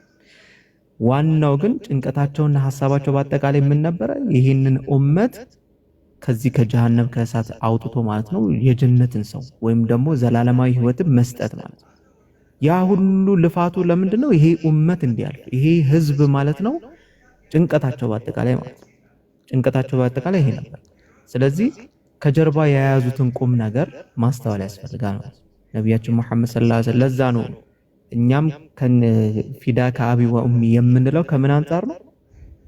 እሳቸው ካደረጉት ነገር አንጻር፣ እሳቸው ከሰሩት ነገር አንጻር በጣም ስለሚያንስ ማለት ነው። እኛ የምናደርገው ነገር በጣም ስለሚያንስ ማለት ነው። ስለዚህ ከጀርባው የሆነ ነገር ካልያዙ፣ ቁም ነገር ካልያዙ፣ መለኮታዊ የሆነ ራዕይ ያልያዘ ሰው በብዙ ነገር በቀላሉ ነገር ሊታለል የሚችል እንዴት ይሄ ሁሉ ነገር ሊያደርግ ይችላል? ስለዚህ ቁርአኑ ላይ ገብተን ስለ ተአምር ነቢያችን መሐመድ ሰለላሁ ዐለይሂ ወሰለም ራሳቸው ያደረጉት ተአምራቶችና ትንቢቶችም ከተናገረን በጣም ጊዜው ይሄዳልና እኔ አላብዛ፣ ምንም አልጠቀስኩም ኡስታዞች ስለተናገሩ ማለት ነው። ጀዛከላ ቀጥሉ ኢንሻአላህ። እሺ ስሚዞ ጀዛከላ ሄር የባቢሎን ከዚህ በላይ እንዳይበዛበት የባቢሎን አሁን እንትን 3 ምርጫ ሰጣለሁ። አንደኛው ምርጫ መናገር የምትፈልገው ነገር ካለ እድል ልስጥክ። ሁለተኛ ነገር ከኛ ጋር መቆየት የምፈልግ ከሆነ በቃ ቁጭ ብለህ ትምህርት ከኛ ጋር መስማት ትችላለህ። ሶስተኛ ነገር ደግሞ አይ ይበቃኝ ዛሬ አረፍ ልበል የምትል ከሆነ ተሰናብተን መሄድ ትችላለህ። አንተ ነገረንና አንዱን ነገር በዛ መሰረት እንቀጥላለን። ምክንያቱም ዛሬ እንደ አጋጣሚ ስከፍትም ጠራው አሳዝኖኝ ነውና ልክ እንትን ሪኩዌስት የላኩ ሰዎችን ሳየው ሪኩዌስት ሳይልክ ከላይ ነው የኔን የሚያስቀምጥልኝ እና ያሳዝነኛል ሁሌ እና አሳዝነኛል ናገባለውና መጥቶ ሰላም ብሎኝ ትንሽ ተጫውቶ ይሄዳል እና እንደ አጋጣሚ ደግሞ ዛሬ ጨዋታ ብቻ አልሆነም፣ ያው የምር ነው የሆነው። ኢንሻአላህ እንግዲህ ጥሩ ነገር ያሰማንና የባቢላን አንዱን ነገር ንገረኝና እንቀጥላለን ኢንሻአላህ።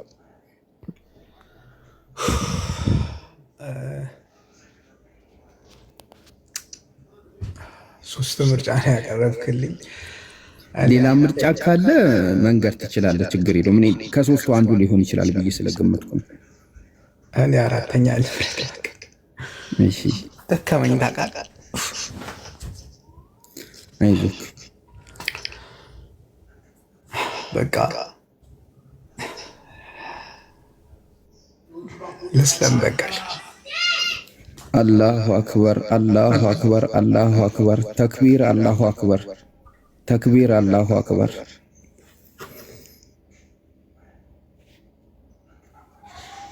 ማሻአላህ ማሻአላህ ማሻአላህ።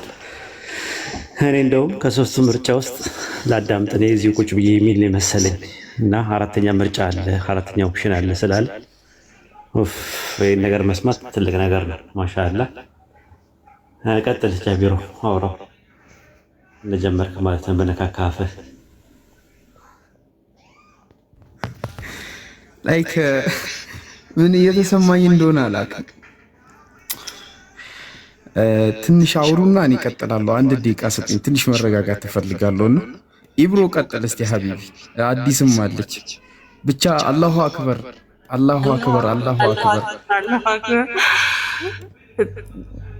በጣም እድለኛ ነህ። በጣም በብዙ ሰዎች ተወደክ።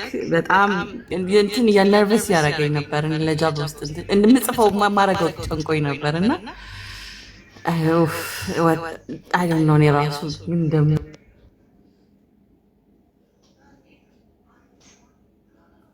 ሱብሃንአላህ ሱብሃንአላህ በጣም የሚገርም ነው።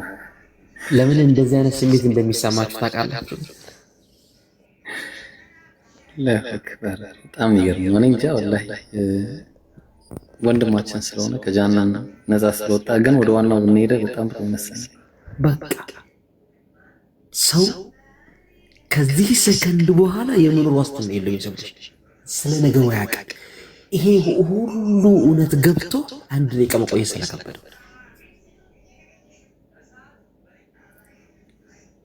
እና ደግሞ እረስ ላኢላሃ ኢላላህ አላህ ቀድም እኮ ነገር ወለዚነ ጃሃዱ ፊና እነዚያ ለኛ ብለው የታገሉ የሆኑ ሰዎችን ለነህዲየነሁም ሱቡለና የአላህ ቃል ነው። በርግጥ እንመራቸዋለን።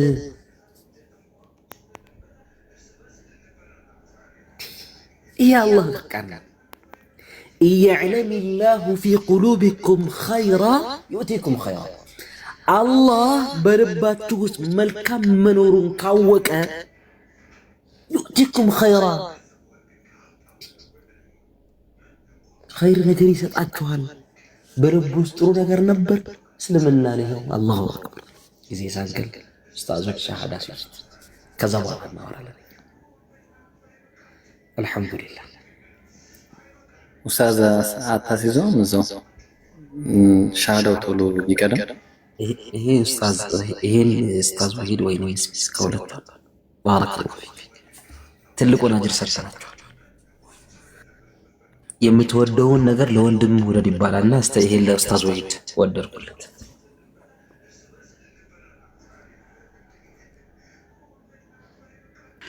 ኡስታዝ ወሂድ በጣም ስለሚወዱት እርሶ ያስይዙት። አይ ሰውነቴ እየተንቀጠቀጠ ነው። አሁን ሻሃዳ ማን እንትን የሚለው አይደለም ራሱ ግን የምር አልጠበቅኩም። ዛሬ እንደዚህ ይሆናል ብዬ አልጠበቅኩትም። ባቢ ካለ ብታስገቡት ባቢሎን ካለ እና ሆፓን ካሉ ብጠሯቸው ደስ ይለኛል።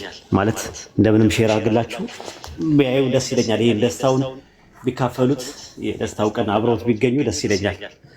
ራሱ ከቻላችሁ ብችሉ ሁለቱን ጥሩልን ማለት በጣም ፖዚቲቭ ናቸው ለምንም ነገር ማለት ነውና ኢንሻአላህ እኔ በበኩሌ ልክ ያችን ቃላት ካወጣበት ጊዜ ጀምሮ ሌላ ዓለም ውስጥ ነኝ ያለሁት። ሰውነቴን ይነዝረኛል፣ ሰውነቴን ይንቀጠቀጣል። ማለት ደስታውን መቆጣጠር አልቻልኩም። ራሱ በዚህ ደረጃ ነው ያለሁት ነገር ማለት ነውና እኔ አላቅም ራሱ ምን እንደምል አላቅምና እዚህ ጥሯቸው ከተቻለ ጥሯቸው ሁለቱን ኦፓልንና ባቢሎንን ብጠሯቸው ደስ ነው የሚለኝ ቢቻል ኢንሻአላህ። እና ሻሃዳ ለመያዝ ዝግጁ ነህ? የባቢሎን ሐዋርያ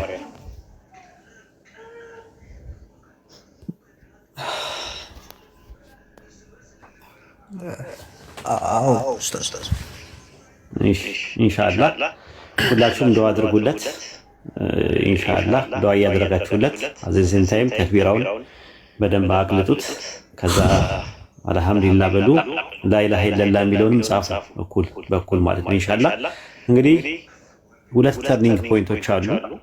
አንደኛው ተርኒንግ ፖይንት ከዚህ በፊት የነበርክበት የተለያየ ስቴጆች አሉ። ክርስቲያን የነበርክበት ከክርስትና ወደ ኤቲዝም ይሁን አግኖቲዝም ይሁን ወደዛ የገባበት 665 አባል የሆንክበት የደመናው አምላክ የሚለየው ከሌሎቹ ከምናውቃቸው የሚለየው ነገር አንድ አምላክ ተብሎ ነገር ግን መንገድ የሚጠርግ ነው። ወደ እውነት መንገድ የሚጠርግ ውስጥ ነበር የነበርከው። በጣም ፖዚቲቮች ናችሁ ግሩፓችሁ። በጣም ደስ ትላላችሁ። በጣም ቅንነት ያላችሁ ናችሁ። ከእውነት ጋር ከተበዳዮች ጋር የመቆም አዝማሚያ ያላችሁ ሰዎች ናቸው። እንደዚህ አይነት ሰዎች ማህበረሰቦች ቢሰልሙ ሰየው ነው፣ ደስ ይለናል። ሂዳያ ባላህ እጅ ነው ማለት ደስ ይለናል። ጥሩ ነገር ነው። ባይሰልሙም እንኳን ግን ፖዚቲቭ ሜንታሊቲ ይዘው ጥሩ ሰዎች ሆነው ጥሩ ጎረቤት ሆነው መኖር ይችላል። የዛ ግሩፕ ውስጥ ነበር የነበርከው። ከዛ በኋላ ደግሞ ይሄ የእስላም ብርሃን መጥቶ የተሻለ ነው ለህይወቴ።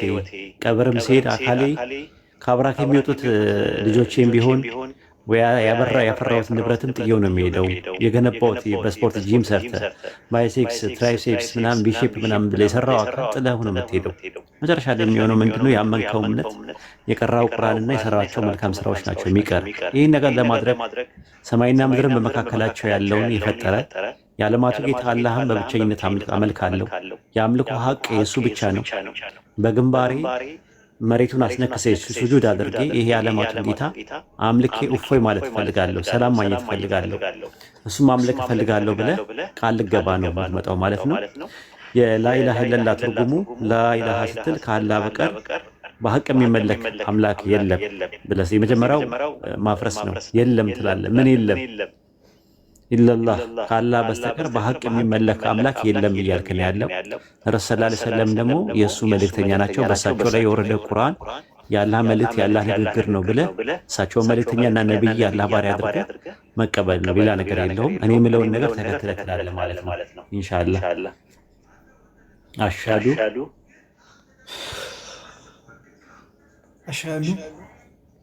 አላ ኢላሃ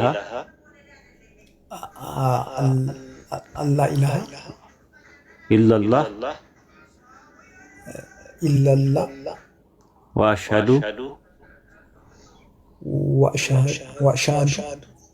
አነ ሙሐመደን አብዱሁ ወረሱሉሁ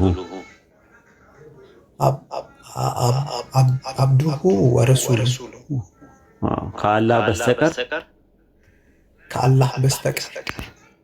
ተቀብሏል። እሺ ብሏል እያልኩ ነው፣ ግን ህይወት ያደርገኛል ብቻ ነው ያለው። ችግር ሙሐመድም የእርሱ ባሪያና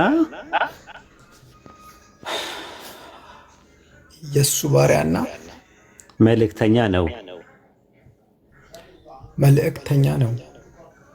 ማሻአላህ አላሁ አክበር ላኢላሃ ኢለላህ ሙሐመድ ረሱሉላህ ላኢላሃ ኢለላህ አላሁ አክበር ተክቢር አላሁ አክበር አላሁ አክበር ላኢላሃ ኢለላህ ላኢላሃ ኢለላህ አልሐምዱሊላህ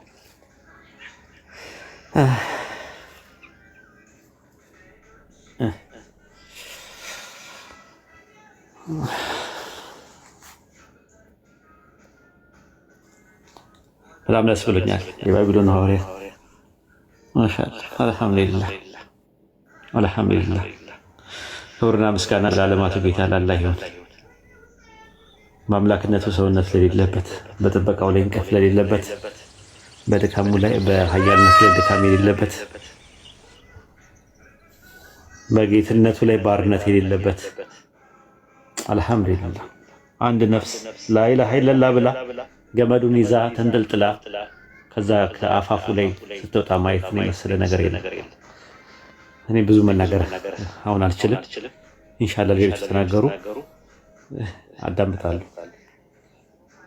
ቀጥሎ ስሚዞ ጃቢር ኢብራሂም ማውራት የምትፈልጉት ነገር ካለ ኡስታዝ አዲስ አለ እናንተ መድረክ ትላለሁ። አልሐምዱሊላህ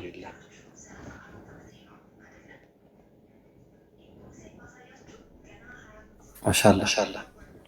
አይ እኔ በጣም ላይክ አም ሶ ሃፒ አላሁ አክበር አልሐምዱሊላህ። ምን እንዳስደሰተኝ ታውቃለህ? በጣም ትልቁ ነገር ያስደሰተኝ በጣም ነው የምወደኝ ልጅና ሲንሴቨር የሆነ ጊዜ ከባቢሎን ጋር ሆኖ አንድ ላይ ስለ መስጊድ ያደረጉት ንግግር በጣም በቃ ማርኮኝ ነበርና ላይክ ፈልገው ነበር። በጣም እሱን ላገኘው ፈልገው ነበርና መቼ ለታ ከባቢሎን ጋር ስናወራ እንደዚህ ያን ልጅ ማግኘት ፈልጋለሁ ምናምን ብዬ ነበርና አልሐምዱሊላህ ዛሬ ያገኘሁት። ደሞስት ደስ የሚለው ፓርት ደግሞ አልሐምዱሊላህ ዛሬ ኦ ማይ ጋድ አልሐምዱሊላህ እንኳን ከጀሃነም አላህ አዳነ ወንድማችን፣ እንኳን ከጀሃነም አላህ አዳነ። ወላሂ ትልቁ ነገር ከጀሃነም መዳን ነውና እንኳን ከጀሃነም እሳት ነፃ ወጣ፣ እንኳን ከጭንቀት ወደ ሰላም ወደ መረጋጋት አለም እንኳን መጣ። ትልቁ በቃ እንኳን ረጋ፣ በቃ ልብ እንኳን ረጋለህ፣ እንኳን ደስ አለ። አላህ ሂዳያ ይስጥ እና ሶ ሃፒ ፎር ዩ ኢንሻአላህ።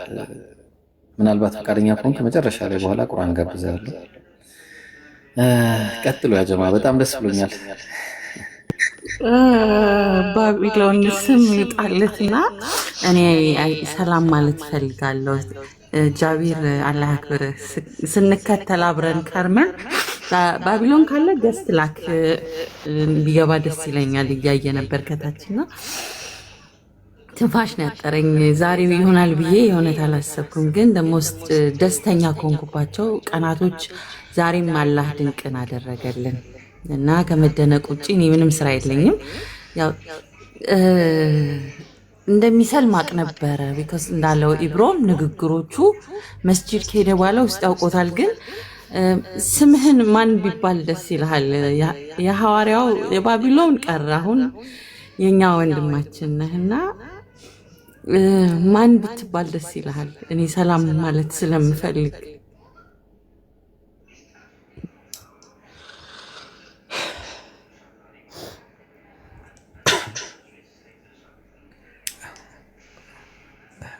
ትንሽ ሰከንድ ጠብቁ።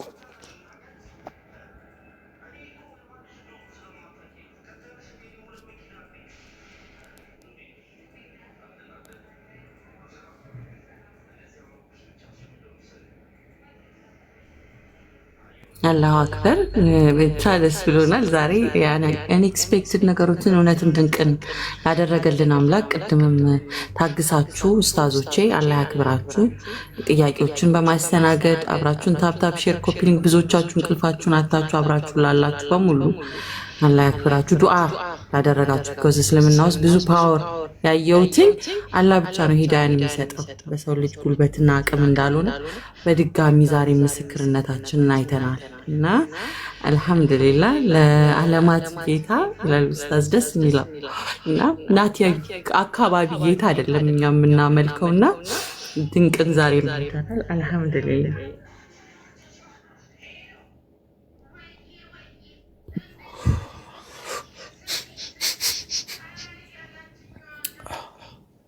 ባቢሎን እና ማናት ቁርንፉድ አሉ፣ ከስር ኦፓል አሉ። አስገቧቸው፣ ሳቧቸው። መሳብ አልቻልኩም። ጃቢርዬ ሳቧቸው። አይ ቲንክ መተው ቢያዳምጡ ከጎኑ ቢሆኑ ከመጀመሪያውን ደስ ይለኝ ነበረ። ግን አጋጣሚ ሆኖ በኋላ ላይ ነው የመጡት ማለት ነው። ጠበቅኳቸው ብዙ ማለት ነው። ማስገባት አልቻልኩም። ሁለቱን አስገባቸው። ጃቢር ሰባቸው። እሺ እንዴ ይላኩና እናስገባቸዋለን። ሞዴሬተሮች ባቢሎን ካለ ና ግባ። ቁርፉድም ካለሽ ነይ ግቢ።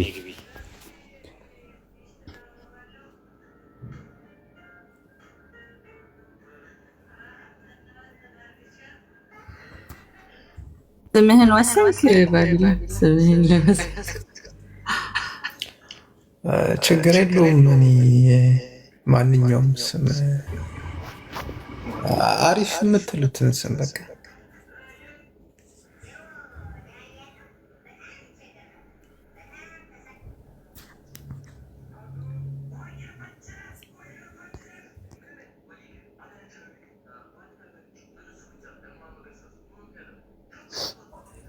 ኡስታዝ ስም አውጥለትና እኔ ሙሐመድ ቢሆን ደስ ይለኛል። አይ እኔ እንኳን ስም እንድታወጡ ለእናንተ ነበር ሰጥቷል። አሪፍ ስም ነው። እኔ የሚያሰብኩት እንደዛ ነው። ሙሐመድ የሚለው ስም የምትሸማቀቁበት፣ አንገታችሁን የምትሰብሩበት፣ የምትሉበት፣ የምትሳቀቁበት ስም ተብለን የተባለው ስም ከፍ የምንልበት ሁሌ የምናውለበልበው ስም ላኢላሃ ኢለላህ ካለም በኋላ ሙሐመድ ረሱሉላህ ብለን መልእክተኛ እናታቸውን የምናወጅበት ስም ነው። የምናፈርበት ስም አይደለም፣ የምንጀግንበት ስም ነውና አልሐምዱሊላህ ሙሐመድ ቢባል እኔም ደስ ነው የሚለኝ። አይ ቲንክ ሙሐመድ የሚለው ስም ጥሩ ነው ይመስለኛል። ሌሎቹም የሚስማሙበት ይመስለኛል። አይ የተለየ ስም አለ ካሉ ሌሎቹን እድል እንሰጣለን ማለት ነው። ኢብራሂም ስም ይዞ አዲስ ዓለምም ጃቢሮ የምትሉት ነገር ካለ መጨመር ትችላላችሁ። ይሁን ካላችሁም እሰየው ነው። ይህ ስም ትልቅ ስም ነው። ካሉት ስሞች ሁሉ ትልቅ ስም ነው ብለን ነው የምናስበው። አላህ ከፍ ያደረጋቸው ነው። መወሳትን በአንተ ላይ ከፍ አደረግልህ ብሎ አላህ በቁርአን ውስጥ የተናገረው እና የእሳቸው ስም በኢቃም በሻሃዳም በምንም ነገር ውስጥ መኖሩ ትልቅ ነገር ነው። ፌስቡክ የላቸውም፣ ቲክቶክ የላቸውም፣ ኢንስታግራም የላቸውም፣ ትዊተር የላቸውም፣ ዋትስአፕ የላቸውም። ነገር ግን ብዙ ተከታይ ያላቸው የብዙ ሰዎች የብዙ ቢሊየን ህዝቦች ልብ ውስጥ ነው ያሉት።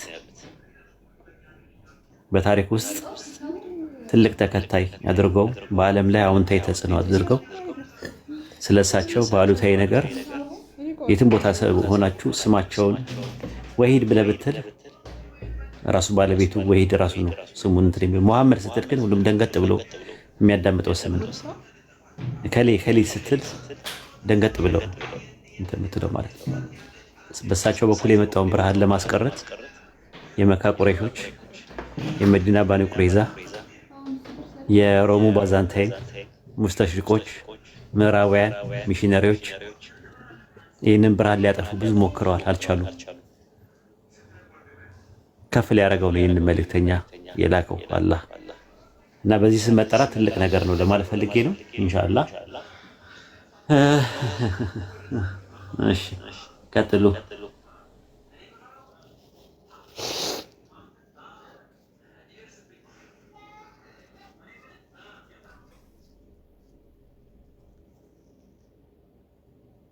አሰላሙ አለይኩም ሙሐመድ።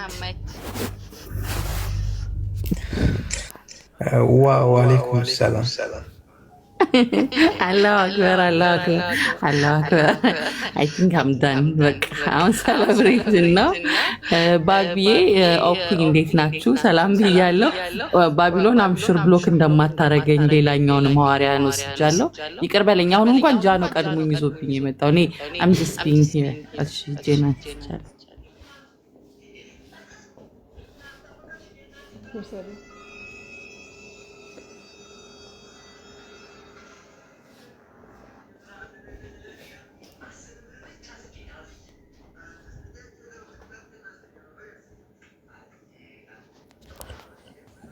ኡስታዝ መጥተዋል። እንግዲህ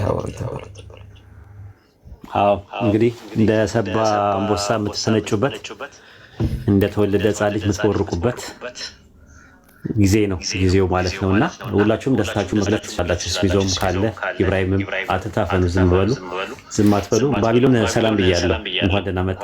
ሰላም በለን። ሰላም እንዴት ናችሁ? ሰላም ነው። እንዴት ነህ? ደህና ነኝ። አጥንቴን የሰበራችሁ ዛሬ። ኧረ እንደዛ አትበል። በአላህ እንደዛ ማለት ደስተኛ ነኝ ብለህ ስትል ነው እኛ ደስ የሚለን ሞር። ይሄን የመሰለ ግሬስ ያለው ድምፅ፣ ይሄን የመሰለ እውቀት፣ ይሄን የመሰለ ፖዚቲቭ ሜንታል አቲቲዩድ ለፖዚቲቭ ዓለም የተፈጠረ አይደንቲቲ ደስ ሊለው ነው የሚገባው። አጥንት ሊሰበር ሰው ሊጠገን ነው የሚገባው። ሹር ነኝ ውስጥ የሆነ ነገር አለ ውስጥ ማለት ነው። አንተ ውስጥ ራሱ ሰልሟል ያንተ። ስለዚህ ደስተኛ እንደምትሆን ሌላ ቦታ ቢሆን ሽርክ ውስጥ ቢገባ ቢንዘላዘል ምን ቢል ደስ እንደማይላቃል። ስለዚህ ይሄ ያንተም ደስታ ነው መሆን ያለበት እና ባቢሎንዬ አፉ በደን እንደዚህ አይነት ቃላቶችን አይ ቲንክ ይሁን ያላሰብከው ነገር ሳታስበው ባታስበበት ሰዓት መሆኑ ነው እንጂ ሹር ነኝ ቢሰልምልህ ደስ ነው የሚልህ። እንደዚህ አይነት ስሜት እንደሚሰማ ቃል እና ደግሞ ሁላችንም እንወዳለን እናከብራለን። በምንም አይነት መልኩ ውስጥ ሆነ ፖዚቲቭ ሜንታል አቲቲዩድ ስላለ እንወዳለን እናከብራለን። ሀሳብን እናከብርልሃለን እና የሆነ ነገር በለን አስደስተን። እኔም እወዳችኋለሁ፣ አከብራችኋለሁ። ምንም የምለው ነገር የለም፣ ግን እሱን ሰላም ልበለው እስኪ። ሰላም በለው። እሺ ሰላም በለው። ሰላም ነው። አም ሶሪ ብራዘር፣ በጣም ይቅርታ። ኧረ ችግር የለውም፣ መብትህ ነው። ያው አንተ እንደሚባለው ነው። ውስጥህን የረጋበትና የሚረካበት ከሆነ ከረካበት ልብህንም ውስጥህንም ጥያቄን ተመልሶ የሚረጋበት ከሆነ እኔ ችግር የለብኝም። ግን ተስፋ አድርግ ነበረ አንድ የምተማመንበት ሰው ብዙ ነገር እንሰራለን ብዬ እንትን አድርግ ነበረና ብቻ ይመችህ፣ ደስ ይላል። አንተ ሰላም የሚሰጥህ ከሆነ አሪፍ ነው። ሶሪ ባዘር፣ በቃ ደከመኝ። ምን ላድርግ? ሰለቸኝ፣ ደከመኝ። አሪፍ ነው። ግን ምንድን ነው ታዲያ መጻፍ ነበረብህ እኮ እያሰብኩ ነው ብለህ የሆነ ነገር አትልም? አሁን እኮ የጠጣን የመሰለኝ ሼር ተደርጎ ሳይሆን ከላይ ስሰማ ጠጥተህ ነው ምንድን ነው ብዬ እኮ በጣም ነው የደነገጥኩት ለመናገር። በእርግጥ ሲጠጣ ነበረ ራሱን ለ30 ደቂቃ ነው ለአንድ ሰዓት ያክል ሲገቱት ነበር የሚያገኙትና እስከ መጨረሻ የመጨረሻዋን ነው ጭላጫዋ ላይ የደረሱት እንዲጨልጥ እንጂ ሁሉም ሲገቱት ነበር። በእርግጥ በቃ አሪፍ ነው፣ ቀጥሉ። በቃሽ። ቴንኪ ዩ ባቤሽ፣ በጣም ቴንኪ። በቃ አጋጣሚዎች ተዋወቅን፣ አሪፍ ጊዜ ነበር እና በቃ የሆነ ትክክለኛ መንገዴን እንዳገኝም በተወሰነ ያህል ረድተኛል እና በጣም ቴንኪዩ። እሺ ብራዘር።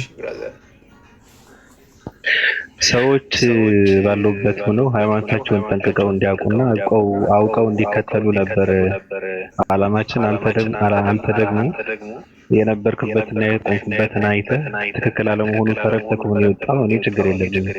ዋናው ነገር አንተ ተረድተህ መውጣት ነው። ከዛ በኋላ ደግሞ የመቀየር ትርጉም ታየው በፍጻሜው ነውና ያው ፍጻሜህን እንዲያሳምርልህ እንትን አድርግልሃለሁ። ብቻ ደስ ይላል።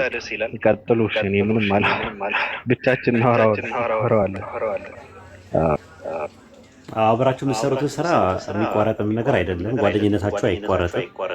ቤተ በተከፈተበት ሰዓት ላይ ባቢሎንዬ ሁላችንም እንመጣለን። የባቢሎን ሐዋርያም ይመጣል፣ ሁላችንም እንመጣለን። ምንም የሚከለክለን ነገር የለም። ምክንያቱም ተሳዳቢ አይደለህም፣ እንትን አይደለም። ስነ ምግባርና ግብረ ገብ ኖሮ ነው እያወራ ያለው። ስለዚህ አንተ ቤት ከመምጣት ማንም አያግደውም። አንተ የምትሰራውን ፕሮጀክት፣ አንተ የምትሰራውን እንትን ምንም ተቃውሞ የለንም እኛ ማለት ነው፣ ለወደፊትም ማለት ነው። እናንተና ዩኒታሪያን የሚባሉ ልጆች የሚሰሩት ስራ እኔ ከ150% ዩኒታሪያኖችን እንደግፋለሁ፣ ከ175% እናንተ እንደግፋለን።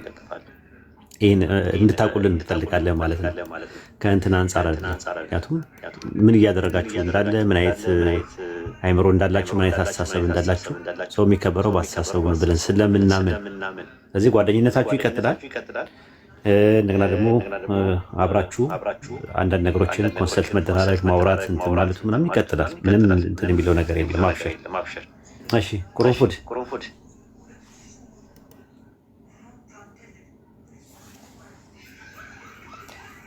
ሆፓል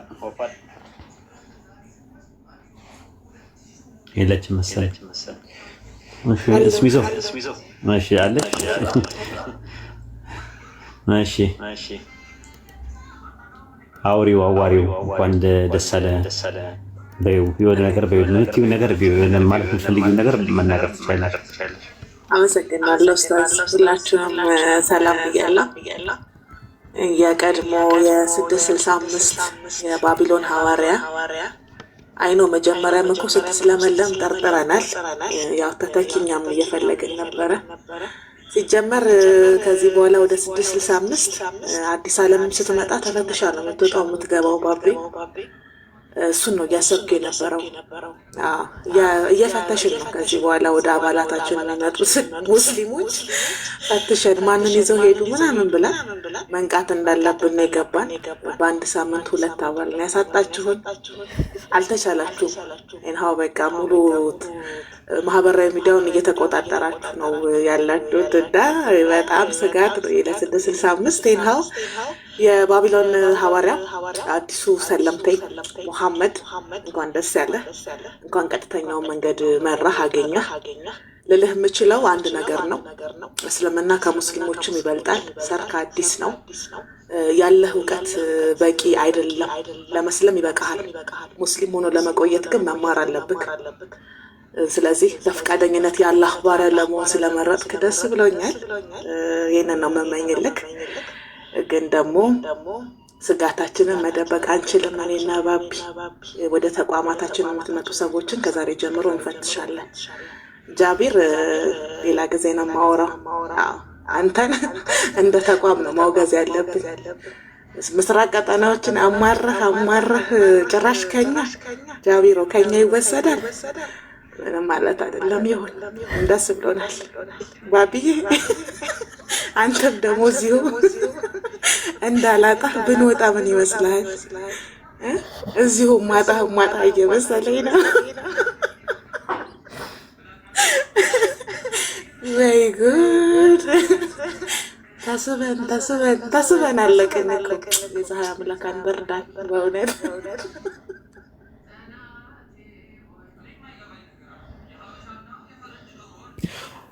አመሰግናለሁ ኦፒ፣ በጣም ቴንኪው።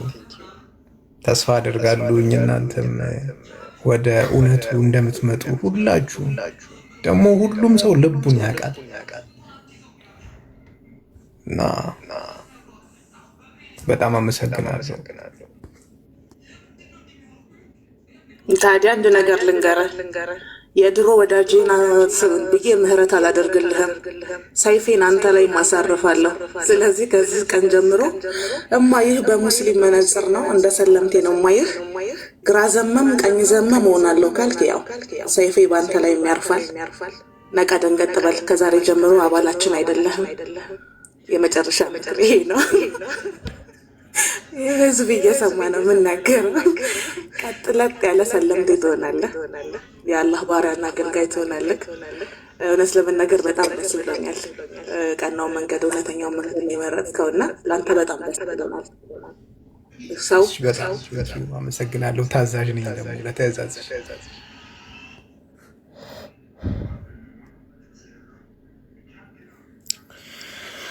እሺ እኔ ላውራ። አልሐምዱሊላህ። አላሁ አክበር፣ አላሁ አክበር፣ አላሁ አክበር። የድሮ የባቢሎን ሐዋርያ የአሁኑ መሐመድ ወንድሜ እንኳን ደስ አለ። እንኳን አላህ ቀጥተኛ መንገዱን መራክ። ያው ይሄ ምናልባት መጀመሪያው ቢሆንም ዋናው ነገር ምንድነው? ጽናት ነው። ጽናት ደግሞ ወሳኝ ነገር ነውና ለመጽናት ደግሞ ትልቁ ነገር አንደኛ አላህ እንዲያጸናክ ዱዓ አረግልሃል። ሁለተኛ ደግሞ ላይክ ትምህርት ነው፣ እውቀት ነው። በቃ እውቀት ሲኖር መጠንከር አለና ያው